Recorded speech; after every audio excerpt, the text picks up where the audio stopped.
Hello and welcome to Rajya Sabha Television. You're watching The Big Picture with me, Frank Pereira.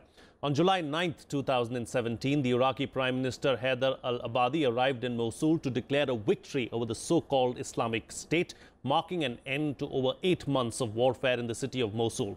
The city of Mosul has been under ISIS's rule since 2016. When ISIS chief Abu Bakr al-Baghdadi gave the call for a global caliphate, he did it from Mosul in Iraq. ISIS rapidly spread through parts of Iraq and Syria after that, but was pushed back by airstrikes led by the United States of America. Iraqi forces entered Mosul in October 2016. The effort to reclaim the city has led to unimaginable destruction in the city. The victory of Iraqi forces over Mosul is being hailed as Iraq's victory against ISIS, but the threat is not yet over. ISIS still holds cities in Iraq and other adjoining areas and continues attacking government-controlled parts of the country. It also has a stronghold in Syria in Raqqa. On this edition of The Big Picture, we will analyze the significance of the victory of the Iraqi forces in Mosul. Joining me on the program today are Qamar Agha, International Affairs expert, Commodore C. Uday Bhaskar, retired Director, Society for Policy Studies, Sanjay Kapoor, Editor, Hardnews, and Kamal Mitra, Chenoy, Professor, School of International Studies, JNU. Thank you to all my guests for joining me on this edition of The Big Picture. Kamal Agha, I'd like to begin with you, of course. You know, Iraq has seen wars for almost 2 decades now, and it's been reeling under this constant threat of ISIS as well. How significant is this victory as far as Iraq is concerned? It's a major victory. Liberation of Mosul, which is the second biggest town, and a historical town, you know. And third thing, you know, after that, you know, it would be difficult for them to hold other places. These are smaller towns, mainly in Ambar and some other areas. They are still there, you know. So their liberation won't take much time. You know. Besides this, you know, they have liberated the land, you know, but ideology is still there. And they have sleeper cells, they have people there still, you know, and who are spread all over the Iraq, Baghdad and other places also. So it's a long battle, you know, that would continue for a longer period of time. But no doubt, you know, ISIS has suffered a major setback. Caliphate is over because they are under pressure in both the places, Iraq as well as in Syria. And the land has gone. Sure. Major land has gone. And besides this, you know, the major attraction, you know, of caliphate is missing, is not there. Right. So therefore, they will not be able to recruit much people now. But they have a media people still working. The media department is very active on internet or Facebook, and they're trying to recruit more and more people. Professor, but you can't really count ISIS out, is it? I mean, at the end of the day, like Qamar Agha mentioned rightly, the sleeper cells are still in place. You know, they're going to carry out some of these suicide attacks in Baghdad and several of the other places. It may be the end of the caliphate, but it's not the end of Islamic State. Well, I could say 2 things. Number one, this was really an international effort. Just like ISIS, in a sense, is international, since Islamists have come from all over the Muslim world. The 82nd Airborne was US Airborne was providing training and arms for them. Apart from the 60,000 Iraqi troops, there were 40,000 Kurds from Syria and Iraq.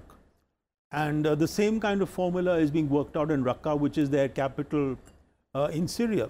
So I think I agree with Qamar that it is a major blow, but it is not that everything is now over and they would collapse. And we must also remember that the IS is spreading out into all sorts of areas or having clones like, say, Boko Haram in Nigeria.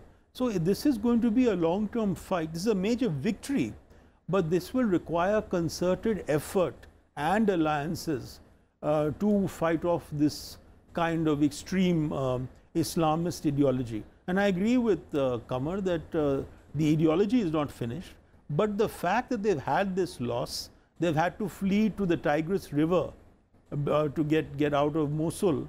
And the fact that they're also surrounded in Raqqa, and there again there is the alliance of Kurds and American-backed forces and the Syrian army and the Syrian democratic forces.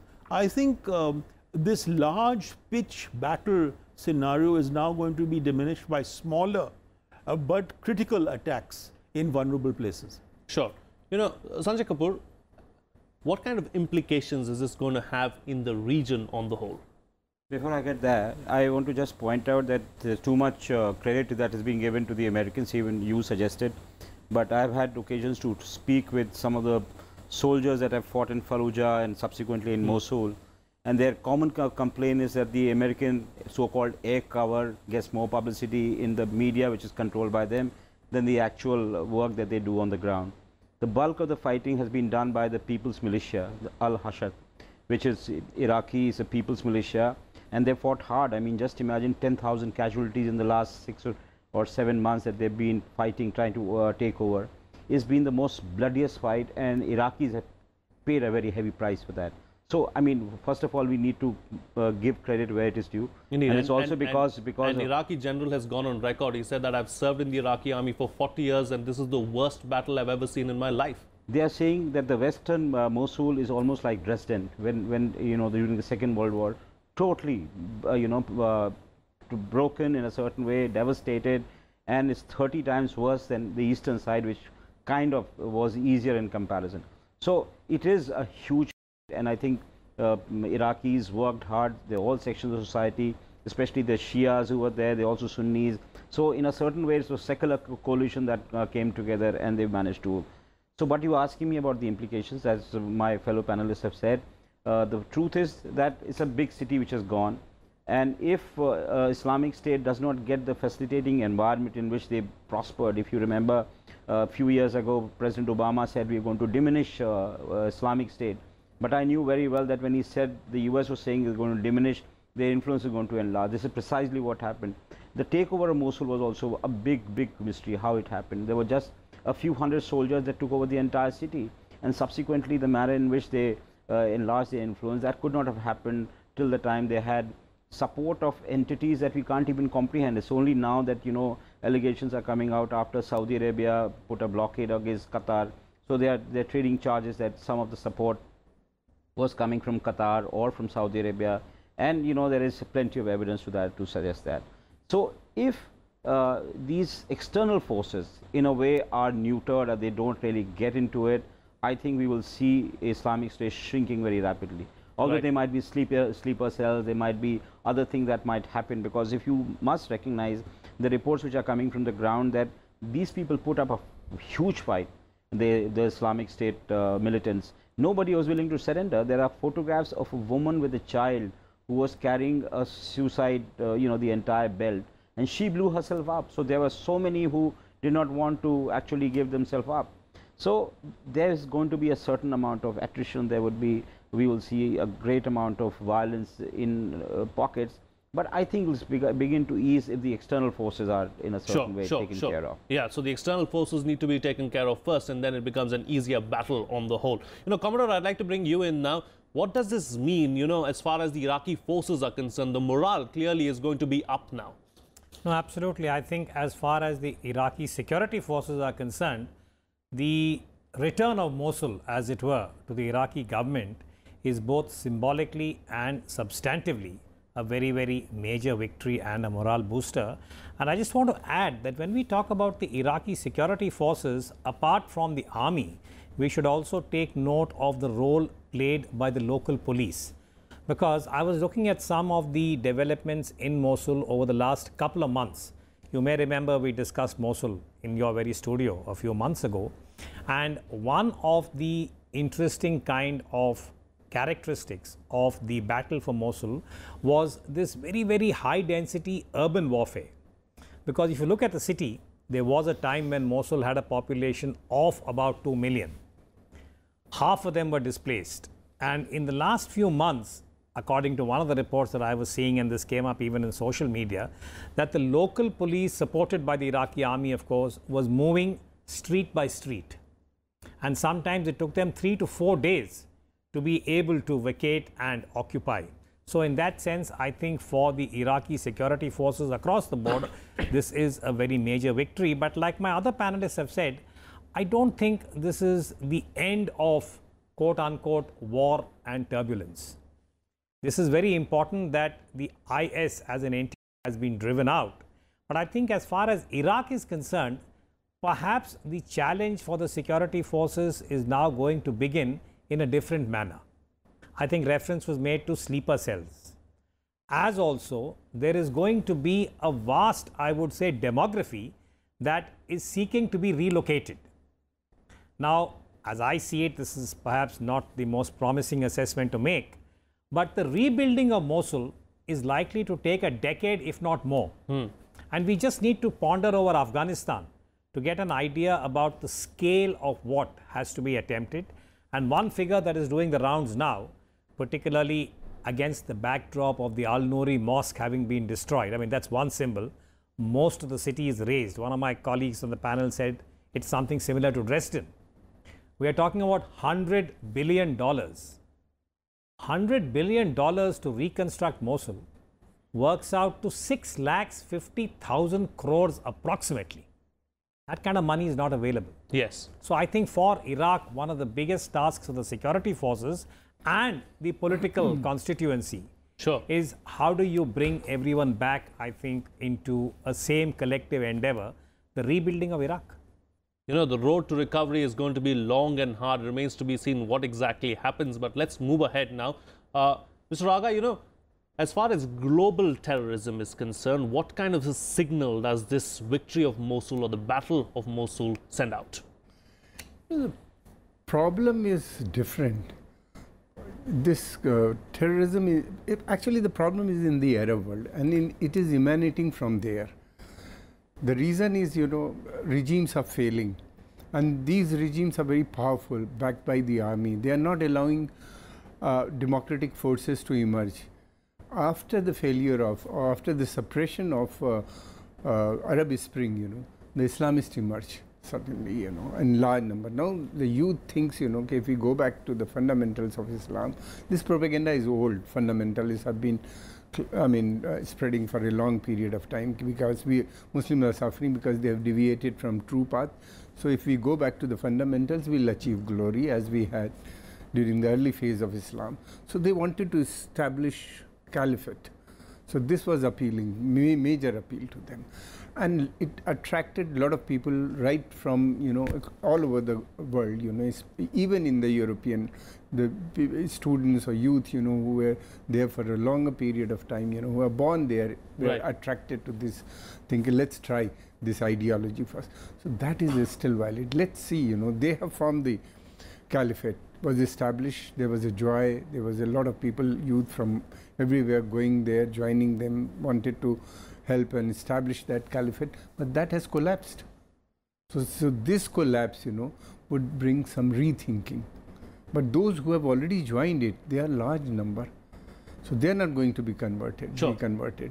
So these people will have to be, everywhere, they have allies. Like as Kamal has mentioned, Boko Haram, Al-Shabaab, not only there, you know, Nigeria, Egypt, Chad, Mali, Niger, the whole Philippines, up to Philippines, the whole of North Africa, Libya, you know, now these militants will move to Yemen and Libya because these are the two places, you know, safe haven there, and they have their bases there. So they will move there, and from there to Afghanistan. Many of them would like to come, you know, this part, especially the Central Asian Republic, you know, those who are part of that, because this is the hub of Central. You know, I'm going to take that point that you're making forward. Professor, is that what's going to happen? Is that something that India needs to be concerned about, because the Islamic State has reached Afghanistan? They have been defeated in Iraq. They are on the verge of defeat in Syria. Now they're going to try and spread out and branch out to some of these other countries and, you know, try and change their modus operandi as well. Well, look, I think there are two things. Number one, there was big power politics interfering in this, shown clearly by the setting up of the so-called democratic forces, Syrian democratic forces and their equivalent in Iraq. And these people were linked to al-Nusra and al-Nusra, later called al-Shams, linked earlier with al-Qaeda. So, I mean, just 1 day, 1.5 days ago, there was negotiations between President Trump and President Putin that there should not be any intervention. But there have been intervention in external forces. For example, the rise of IS in Libya. I mean, even in Gaddafi's hometown Sirte, IS is controlling. It is controlling because there are again so-called democratic forces which have been backed to fight the regime. Then, of course, in Saudi Arabia, there is the problem of the Wahhabi, which is again Wahhabis linked to ISIS. So this is a complex scenario, and the situation has become so difficult because there are all sorts of people putting irons in the fire and trying to make their own leverage and their own alliances. So it has been made much more complex for the Iraqis, much more complex for Raqqa. As Commodore Bhaskar has pointed out, I mean, in Raqqa also there's going to be massive devastation and massive requirements for money. And if you take the case of Gaza, which required only 2 billion, they have not yet been able to rebuild.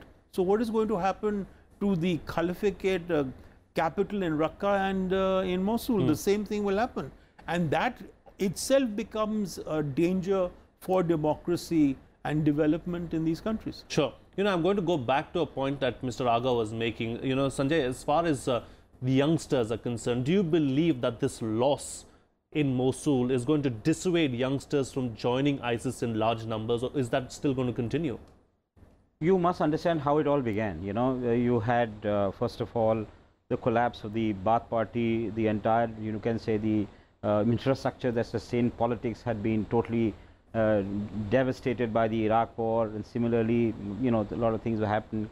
It also coincided with the meltdown in 2008, 2009. People were jobless. The disillusionment amongst the Muslims in Europe towards what kind of governments they were running. Then similarly, you also had democracy deficit in Arab countries. So there were a bunch of factors, and this was all helped by the social media.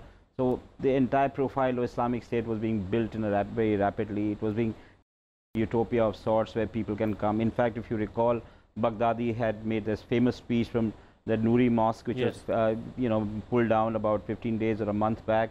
There he invited all the Muslims to come and work, and he was trying to promise a society which was just, where everybody would be given an opportunity. It was almost like the Communist Manifesto of sorts. But now all that has gone away. I mean, there are stories, there are narratives which have taken a major beating, that it is not a society where people were equal. There was violence, the women were being very maltreated. We've heard all kinds of atrocities and harm that was caused to women. So I think there is going to be less of fascination for this ideology. There were all kinds of people who were coming. They were facilitated by Turkey, the Qataris, the Saudis. They all wanted to throw out, for example, the Syrian regime. Now I think that dream is finally over. There was an attempt to reorder Middle East. That is not happening.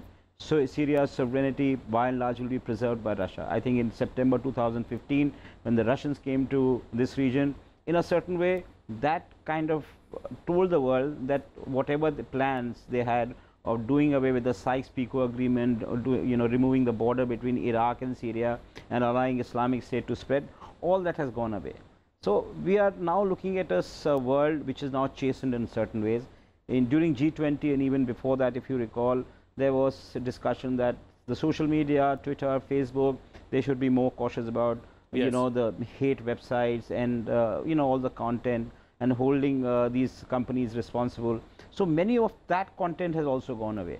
Sure. So if I think we go back to pre-2013 to 14 in a certain way, we may see a less of fascination. Okay, less fascination as far as the Islamic State is concerned is what you're suggesting. You know, Commodore, there is a void now that has been left behind with ISIS slowly, being destroyed in Mosul and Raqqa and in that region. But do you believe that the days ahead are going to be extremely critical because that void can be filled by a new terrorist organization? Yeah, actually, I do think so, Frank, because one of the unintended consequences of the collapse of the leadership of the Islamic State, we presume that Baghdadi has been killed by the Russian forces as is being claimed, but clearly with the loss of Mosul and Raqqa and the way in which they have now been forced to flee, we see the equivalent of a certain dissolution of the Islamic State, particularly as far as the top cadres are concerned, and whatever the Islamic State represented is now going to be relatively leaderless. My own reading is that if you look at the history or the trajectory, if you will, of this ideology, over the last 25 years, roughly from the end of the Cold War. Now, there is one particular version or narrative which says that the very sort of idea, the germ of the modern caliphate after the end of the Cold War, there is enough evidence to say that this was linked to the attack on the 2 US ships, the Cole incident as it is called, on President Bill Clinton's watch. That is where apparently there is the first reference to the idea of a caliphate.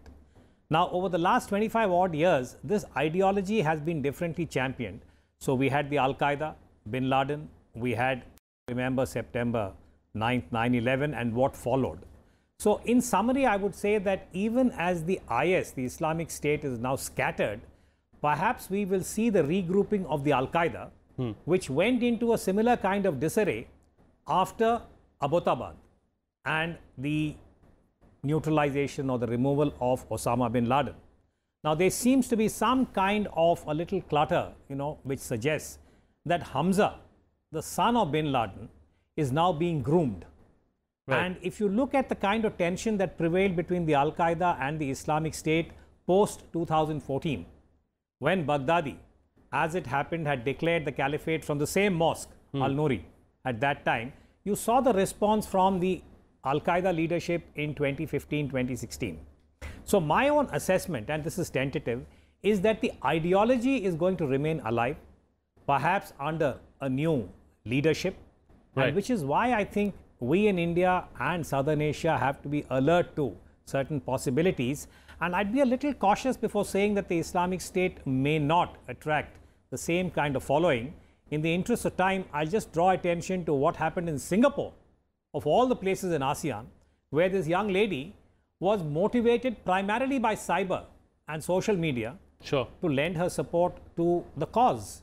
So, I think we just need to keep that in mind. So, indeed. Uneasy days ahead, let me put it Okay, uneasy days ahead. So, let's talk about what's likely to happen in the days to come. Quick closing comments from all my guests in 30 seconds. Mr. Agha, what's likely to happen next? Normally we have seen, if the defeat or major setback comes to such organization, infighting take place for leadership. So, in this case also, there will be infighting also within the ISS. And major gain would be Al-Qaeda, as Commodore has just mentioned. A lot of them would go. But depending, how much money Al-Qaeda going to get. Sure. So third thing, if the foreign funding continues to come, then the movement will also, because many countries are using them as a strategic asset. They see ISS as a strategic asset, using them, to gain influence in Iraq or Syria or Libya or other places, They are proxies working for different countries, So that's why that is another problem. Sure.